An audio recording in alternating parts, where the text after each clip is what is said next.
The 10 years spanning 2010 to 2019 were a turbulent time in the pre-built computer market. The rapid adoption of smartphones and tablets, along with computers becoming good enough to stave off obsolescence, led to such stagnation that several media outlets declared the death of the personal computer outright. But instead of dying, they evolved, with more eye-catching experimental designs than ever. So let's look at a bunch of computers from the 2010s that stand out for their weirdness in regards to overall look, usability, and specifications alike. Starting with the Jack PC by Chip PC Technologies. Kicking off the decade in 2010 was a thin client computer with a twist. Instead of connecting a little box to the wall, why not put the little box in the wall? Precisely what Chip PC Technologies did with the Jack PC. All you needed was a LAN outlet that provided power over Ethernet, and the EFI 7000 series Jack PC acted as a drop-in upgrade solution.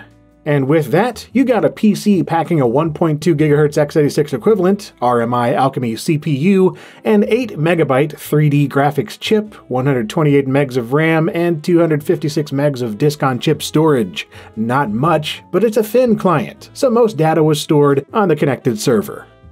The second-gen Apple Mac Pro. This 2013 refresh of the Mac Pro raised many an eyebrow compared to the relatively utilitarian design of the 2006 model it was replacing. Affectionately known as the Trash Can Mac, it packed everything into a glossy 10-inch tall dark gray cylinder. The lack of internally upgradable processor and graphics was a common criticism, especially seeing how a maxed-out Pro cost about $10,000, but its Xeon and FirePro-based hardware was top-notch stuff, and you still had plenty of external expansion via Thunderbolt and USB. And despite the controversial design, the Mac Pro wasn't replaced until 2019, and machines like the HP Wave and Samsung ArtPC Pulse, arriving in 2016 and 2017 respectively, seemed to copy Apple's homework. Each of which I might have included in their own section of this video, but I didn't! So let's move on from the trash cans to the Alienware Area 51. Dell subsidiary Alienware made plenty of brightly colored Area 51 PCs in the 2000s, but it was the 2014 model that really embraced its extraterrestrial theme. The so-called Triad design Area 51 featured a spaceship-inspired triangular case that not only looked nuts, but provided plenty of room inside. Room for up to 3 GPUs, 5 hard drives, and 9 separate RGB lighting zones, each of which were software controlled for maximum gamer aesthetic. The idea was the angled design meant users could reach I/O more easily, and that proper airflow could be maintained even if the case was pushed against a wall. But really it's because it looked neat. The CDO Technology Volta V. Claiming to be the first commercially produced handcrafted wooden computer, the Volta V understandably made headlines in 2017. Built by CDO Technology, the Volta V featured a solid walnut case, an understated look compared to the garish RGB glass boxes out there. But that hardwood made it rather costly compared to traditional rigs, ranging from $2,000 to $3,500. I actually got to cover a review unit on LGR back then, and it was a pleasure to use and smelled great. Unfortunately, CDO has since gone out of business, but I'm glad they were able to leave a well-varnished mark before bowing out. The eMachines Mini E ER1402. Small form factor PCs had a bit of a moment in the early 2010s, but the Mini E took a different path than most.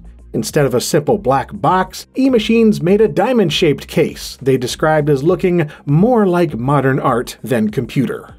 It measured just 7 inches across and weighed about 9 pounds, small enough to mount onto a VESA plate behind a monitor or TV. Of course, it's also worth noting that this wasn't the super cheap eMachines of old, but rather Acer, who purchased eMachines' parent company Gateway in 2007. Still, not too shabby for $299. The Acer Predator 21X. Acer in 2017 had no chill. The Predator 21X was not only the first curved screen laptop, but this 19-pound beast proved the company designers had lost their minds and it was glorious.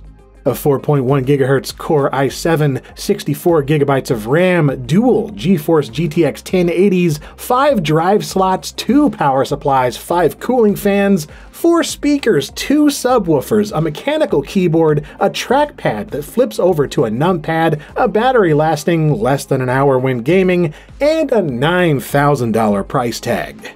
Despite the ridiculous everything, Acer managed to sell the entire limited run, meaning there are 300 of these monsters lying around somewhere all around the globe. And that makes me smile. The Fujitsu CH702 Floral Kiss. In 2012, Fujitsu Japan introduced the Floral Kiss series, a brand of, quote, personal computers for women. Available in elegant white, luxury brown, and feminine pink, these Ultrabook laptops aimed to create a PC that women would find appealing. As such, it came with a Pearl Power button, synthetic diamonds embedded into the keyboard, the cables, and the puck-shaped mouse, along with built-in apps like scrapbooking, a daily horoscope, and a diary with integrated social media posting. The lid was even designed so that users could open it without the risk of damaging their nails. The general public reacted about as well as you may imagine. The Hewlett-Packard Omen X900.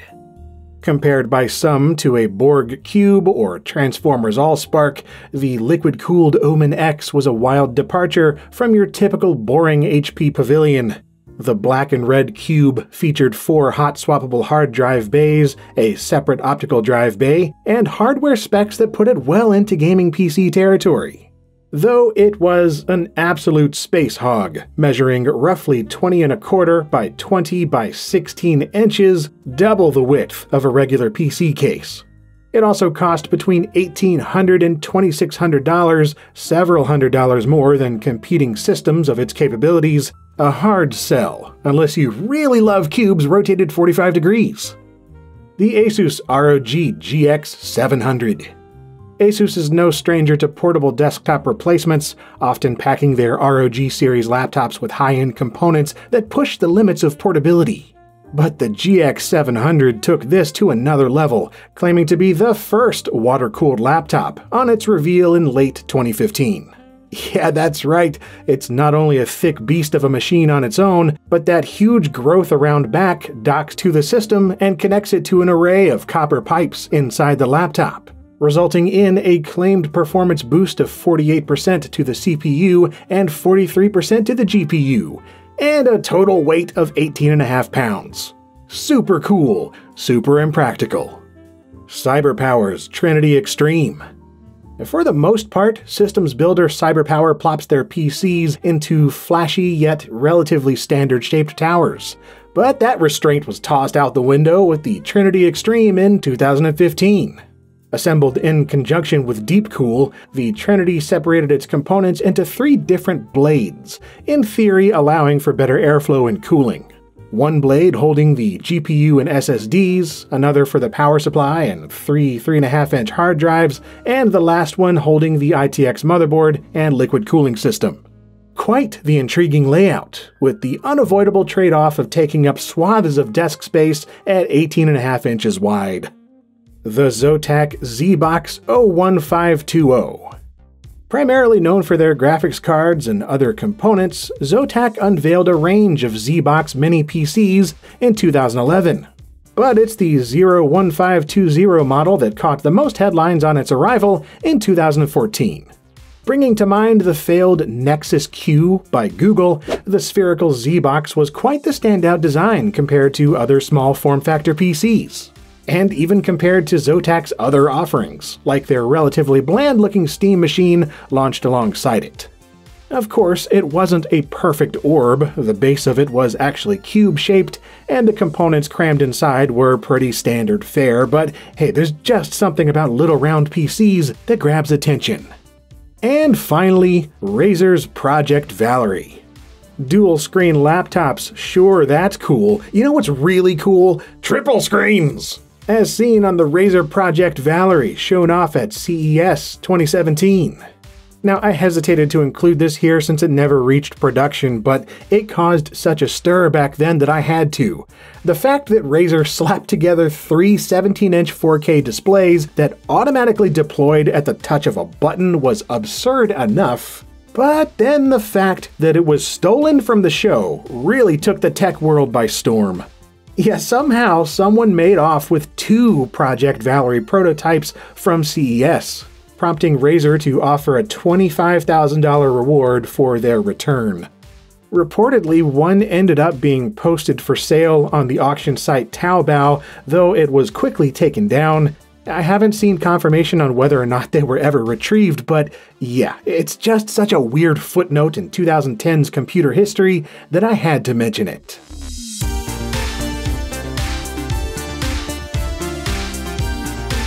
And if you enjoyed this episode, then do check out my other videos on other weird computers from previous decades, though those are years old themselves at this point, so maybe watch my more recent stuff instead. And as always, thanks for watching.